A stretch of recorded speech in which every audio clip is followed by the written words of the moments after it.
છો બધા બધા મજામાં જશો ભાઈ. આજે ફરી એકવાર તમારા માટે લઈને આવી ગયો છું કે ડાયાબિટીસ તમારે કંટ્રોલમાં નથી રહેતું, તો એને કંટ્રોલમાં કઈ રીતે લાવવું. સૌથી પહેલા તો તમારે આયુર્વેદિકમાં ગિલોય, આંબળા, કાળીજીરી, મેથી, જામુન, ગુડમાર, ગિલોય જેવા ઘણા બધા પાવડરનું મિશ્રણ કરીને પણ લઈ શકો છો, જેથી તમારે ડાયાબિટીસ કંટ્રોલ કરવામાં ઘણો બધો ફાયદો થતો જણાશે.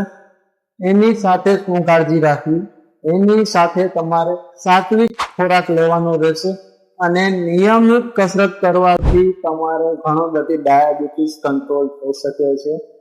વાત કરીએ કે બધાનું મિશ્રણ કઈ રીતે લેવું. સૌથી પહેલા તો તમારે 1 ચમચી નયણા કોઠે અને રાત્રે 1 ચમચી સૂતી વખતે લેવાની છે.